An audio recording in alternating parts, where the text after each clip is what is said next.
তোমাকে কি কখনো ঝেঁটা ধরতে দিতে পারি? 7 দিন পর যার বিয়ে সে কিনা ছাই বাসন মাজবে? কেন আমি কি মরে গেছি নাকি? ন্যাকা!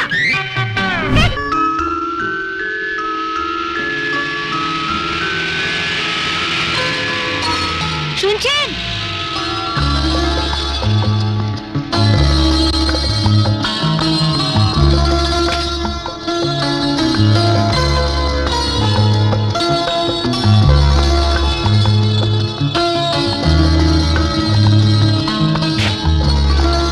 আপনি হাতে করে শাড়িটা এনেছিলেন, কিন্তু তখন বৌদিদের সামনে লজ্জা পড়তে পারিনি, তাই তোমাকে খুব ভালো দেখাচ্ছে।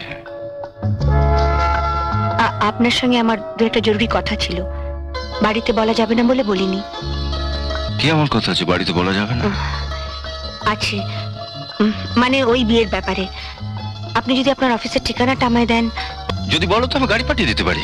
না না, গাড়ির দরকার হবে না, কয়েকটা তো স্টেশন, আমি ঠিক চলে যাব। আসলে কখন গেলে আপনাকে একা পাওয়া যাবে? যখন যাবে তখনই। কাল তাহলে আমি 11টা নাগাদ আপনার অফিসে যাব। আমি তোমার জন্য অপেক্ষা করব, সব কাজ ফেলে।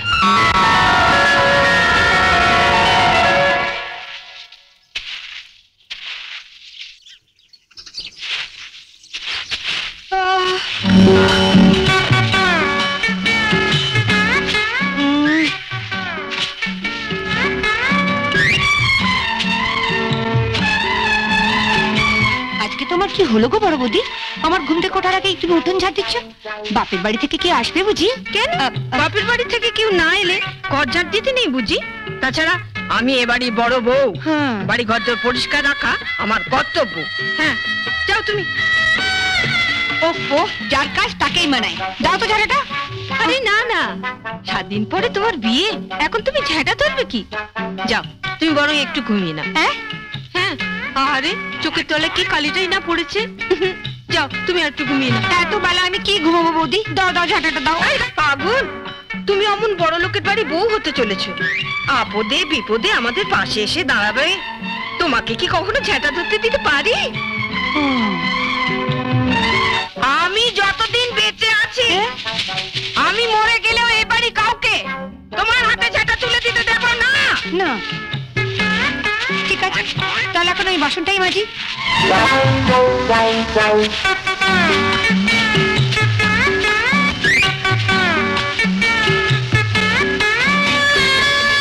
আচ্ছা, তোমাদের ব্যাপার কি বলতো বৌদি?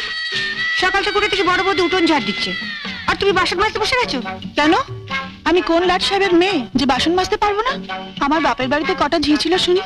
বিয়ের আগে আমি তো বাসনই মাজতাম। কিন্তু আমি থাকতে তোমার এত অন্য দুবউ তোমাকে দিয়ে কাজ করাতে চাক করাক, আমি বাবা পারবো না। 7 দিন পর যার বিয়ে সে কিনা ছাই বাসন মাজবে?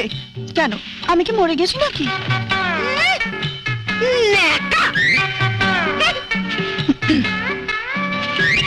কাল তো ইন্দ্রনীল বাবু আসছেন না? ওকে একটু আড়ালে দেখে বলো কি তোমার মেজো বৌদি অন্য দু বউয়ের মতন হাত পা গুটিয়ে বসে থাকে না, বুঝলে? বলো।